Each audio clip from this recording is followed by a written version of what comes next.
What was your "we need to leave now" moment? Not me, but my mother. I was 18 months, and she was heavily pregnant with my sister at the time. Our washing machine had been playing up, and Mom was holding me as she went to see how the laundry was going. She opened the door, and the floor was covered in water.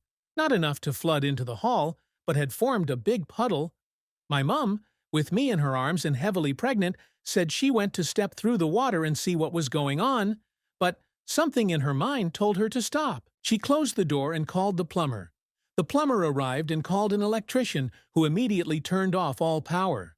The wiring had shorted, and there was a live wire sitting in the water puddle. Had my mother stepped in it, in bare feet too, this was Australia, she would have been stepping in enough voltage to kill her. And I guess me, as I was in her arms. There was nothing odd about the water, other than it being all over the laundry floor, but I'm glad my mother followed her instincts and didn't step in it. I was traveling alone in Bangkok, taking a tuk-tuk, open-air taxi, somewhere. A common scam I'd been warned of was for drivers to make a stop somewhere and basically lock you in a shop until you bribe your way out. My driver started asking if I was doing any shopping and suggested we stop at his cousin's store. No thanks. He starts begging, please, you'll really like his store. More emphatically, no thanks, take me to my destination. He says, we're just going to stop there quickly on the way. So I just waited until he stopped at a red light, then got out and walked away.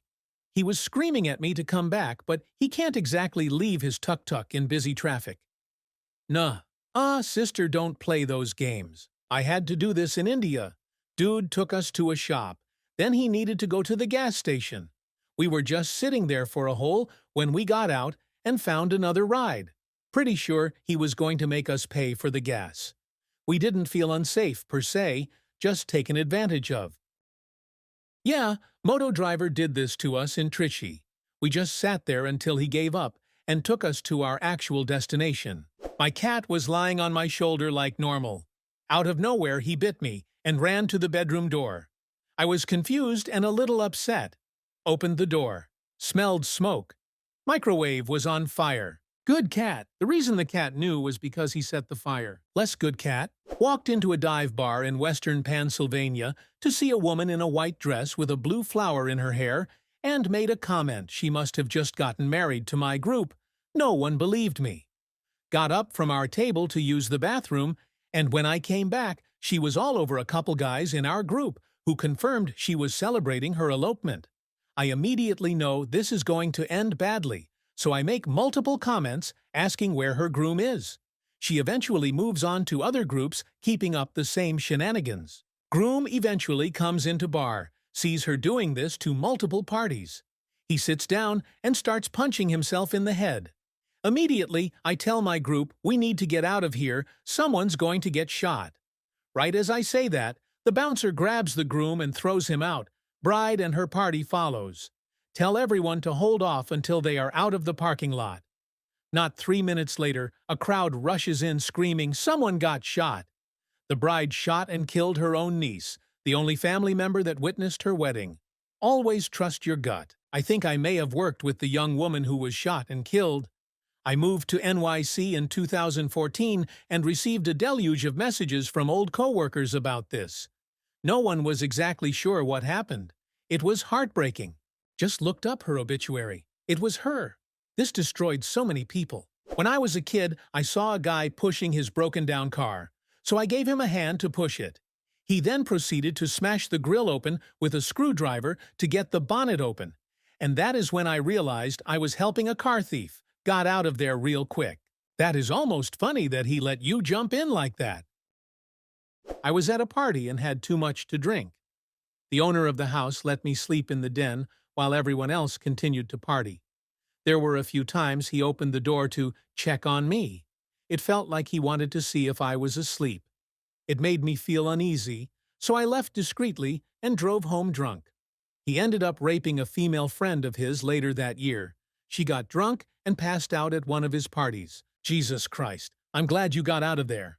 My husband and I were at a 24-hour art festival that we attended every year. Around 10:45 p.m., we noticed a bunch of people arriving and changing the vibe. We both decided to get out of there immediately. A few hours later, there was a mass shooting. 18 people injured, the shooter killed. Art All Night 2018? That was such a tragedy both for the families and for an event that was a boon for a city that was beginning to seem safer. It hasn't been the same since. I knew a few other people there. Glad you got out safely. At a house party in college, some guy pulled out a katana and said, "Want to see something cool?" That was my cue. Grabbed my drink, grabbed my friend, and said, "We're leaving before this turns into a Netflix true crime special." Same. As soon as someone pulls out weapons or hard drugs, I'm gone. Whenever the birds get quiet, or if you're in the ocean and see all the small fish disappear, you fucking leave. If you're at the beach and the water recedes so far back that fish are flopping around, get as far away from there as you can. Follow up for anyone who doesn't know why. It means a tsunami is incoming and you want to hightail it to high ground ASAP. A friend and I were first years at university, and one night we went to an off-campus house party. It started like every other party we'd ever been to there. Lots of drinking, flirting, shenanigans, and people getting too close to the fire pit out back, etc., etc. We knew this place, we knew everyone who lived there, and almost everyone at this party. I started getting a weird feeling. Then I walked around a corner and saw a dude standing in the kitchen, just casually naked. I turned around, gave my friend a look, and walked out the door at the opposite end of the house with her in tow. I found out later that the party turned into an orgy right after we left, and everyone involved got STDs. No judgment, I just didn't want to be there for that, and I'm glad we left. Was in a train in Berlin. Some dude was crawling through on all fours, barking and growling at people, which isn't really the weirdest thing for Berlin. But that dude's eyes screamed drug-induced psychosis, and I was like, nope, I'll wait for the next train. A couple minutes later, I see police running in because the dude bit a random woman that was sitting there. I was alone and driving to work in my Dodge Omni. Suddenly started feeling sleepy and dizzy and a tad bit sick. I realized just in time after almost nodding off twice that I was huffing exhaust fumes because my exhaust pipe broke directly under where I was sitting. I immediately had to pull over and get out and call my parents to take me the rest of the way to work while they towed my car. I still think about how many ways that could have ended very, very badly. It is such a sad situation of the world we live in that even after this near-death experience, you went to work.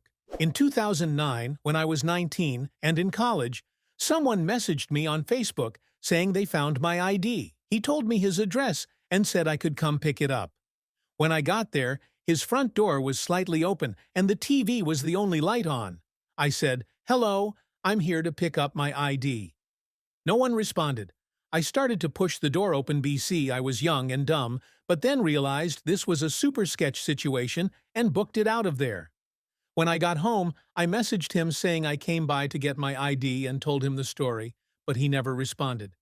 Thankfully, my address on my ID was still my parents' house in another city. Middle of nowhere, Wyoming. Yes, it exists. And the wife is on a dinosaur dig. I've got my two youngest kids, 4 and 6, and we go out hiking while she digs. Not far from the vehicles, we make it to the top of the tallest hill in the area. Stop to take some pics and notice my son and daughter's hair stars standing on end. One of my all-time greatest pics is of my daughter pointing and laughing at her brother's crazy hair, while hers is going nuts as well. As soon as I snap the pic, I remember a cartoon from Boy's Life magazine from like 30 years prior about frizzy hair, while on a mountain means a lightning strike is imminent. I put the phone away, grab them both, and run off the mountain. We get back to the vehicles just in time to see the storm roll in and take shelter from the lightning storm. Could have been 1,000 times worse. I was home from college in my backwater state for the summer and working at a smoothie place just for extra cash during the year. One of my younger coworkers asked if I wanted to come to her party. I didn't have anything planned, so I figured why not.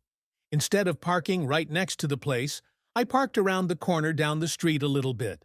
It's a habit I picked up after something that happened in high school.